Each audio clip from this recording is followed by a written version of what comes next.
नीम करोली बाबा के चमत्कार से बच गई सैनिक की जान। गोलियों का भी नहीं हुआ असर। नीम करोली बाबा के चमत्कारों के कई किस्से सुनने को मिलते हैं, लेकिन सिर्फ बाबा ही नहीं बल्कि उनके कंबल से भी चमत्कारी किस्सा जुड़ा है। नीम करोली बाबा को इस युग का सबसे महान संत माना जाता है। बाबा का वास्तविक नाम लक्ष्मी नारायण शर्मा था।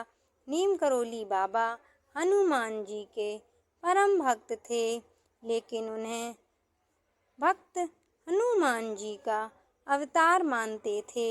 नीम करोली बाबा के जीवन से जुड़े कई चमत्कारी किस्से सुनने को मिलते हैं, जिसे लेकर बाबा देश विदेश तक खूब प्रसिद्ध हैं। इतना ही बाबा के चमत्कारी किस्सों पर किताब भी लिखी गई है, जिसका नाम मिरेकल ऑफ लव। इस किताब में बाबा के चमत्कारों के कई किस्से बताए गए हैं। इस किताब में बाबा के बुलेट प्रूफ कंबल से जुड़ी एक घटना का भी जिक्र मिलता है। नीम करोली बाबा के बुलेट प्रूफ कंबल की कहानी। नीम करोली बाबा हमेशा ही कंबल ओढ़ा करते थे। रिचर्ड एल्फर्ड रामदास ने अपनी किताब मिरेकल ऑफ लव पर बुलेट प्रूफ कंबल से जुड़ी घटना का जिक्र किया है। रिचर्ड एल्फर्ड ने बताया कि बाबा के कई भक्तों में एक बुजुर्ग दंपति भी थे, जो कि फतेहगढ़ में रहते थे। बाबा के चमत्कारी कंबल की यह घटना 1943 से जुड़ी है। एक दिन बाबा अचानक बुजुर्ग दंपति के घर पर पहुंच गए। इसके बाद बाबा ने कहा कि वह रात में यहीं रुकेंगे। बाबा की बात सुनकर बुजुर्ग दंपति भक्त को बहुत खुशी हुई, लेकिन बुजुर्ग दंपति गरीब थे और वे सोचने लगे कि अगर बाबा रुके तो सत्कार और सेवा के लिए उनके पास कुछ नहीं है। दंपति के पास उस समय जो कुछ भी पर्याप्त था, उन्होंने उस बाबा को दिया और उनका सत्कार किया। भोजन के बाद उन्होंने बाबा को सोने के लिए एक चारपाई, ओढ़ने के लिए कंबल दी, जिसे ओढ़कर बाबा सो गए। इसके बाद बुजुर्ग दंपति भी बाबा के चारपाई के पास ही सो गए। बाबा कंबल ओढ़कर सो रहे थे और ऐसे करहा रहे थे जैसे उन्हें कोई मार रहा है।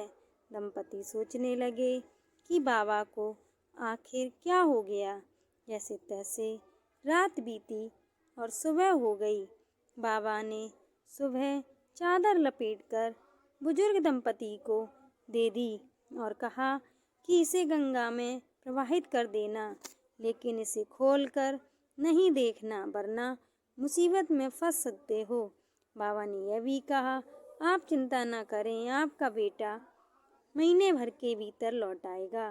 दंपति भी बाबा की कही बातों का पालन करते चादर को गंगा में प्रवाहित करने के लिए जा रहे थे। चादर लेकर जाते समय दंपति को ऐसा महसूस किया कि चादर में कुछ लोहे जैसा सामान है, लेकिन बाबा ने तो खाली चादर दी थी। बाबा ने चादर खोलने को मना किया था, इसलिए दंपति ने बिना खोले वैसे ही नदी में प्रवाहित कर दी। बाबा के कहे अनुसार 1 महीने बाद बुजुर्ग दंपति का बेटा भी बर्मा फ्रंट से घर लौट आया। यह दंपति का लौता बेटा था, जो कि ब्रिटिश फौज में सैनिक था और दूसरे विश्व युद्ध के समय बर्मा फ्रंट पर तैनात था। बेटे को घर पर देख बुजुर्ग दंपति की खुशी का ठिकाना नहीं रहा, लेकिन बेटे ने अपने माता पिता को ऐसी घटना के बारे में बताया, जिसे सुनकर वो हैरान रह गए। बेटे ने कहा कि लगभग महीने भर पहले एक दिन वह दुश्मन फौजों के बीच गिर गया और रात भर गोलीबारी होती रही। इस युद्ध में उसके सारे साथी भी मारे गए, लेकिन वह अकेला बच गया। बेटे ने कहा कि मैं कैसे बच गया, यह मुझे भी मालूम नहीं। उसने कहा कि उस पर खूब गोलीबारी हुई, लेकिन एक भी गोली उसे नहीं लगी। रात भर वह जापानी दुश्मनों के बीच लड़ता रहा और जीवित बच गया। इसके बाद सुबह ब्रिटिश फौज की ओर और टुकड़ी आई। दरअसल यह वही रात थी जिस रात नीम करोली बाबा बुजुर्ग दंपति के घर आए और रुके थे। बुजुर्ग दंपति की आंखें बाहर आईं कि उनका बेटा सकुशल घर वापस आ गया। साथ ही दंपति बाबा के चमत्कार को भी समझ गए थे। यही कारण है कि अपनी किताब मिरेकल ऑफ लव में रिचर्ड अल्पर्ट ने इस कंबल को बुलेट प्रूफ कंबल कहा है। आज भी कैंचीधाम में स्थित मंदिर में बाबा के भक्त कंबल चढ़ाते हैं। बाबा खुद भी हमेशा कंबल उड़ा करते हैं। धन्यवाद दोस्तों। आपको हमारी कहानी कैसी लगी कृपया कमेंट करके बताएं। हमारे पेज को लाइक करें, चैनल को सब्सक्राइब करें और शेयर करें। धन्यवाद।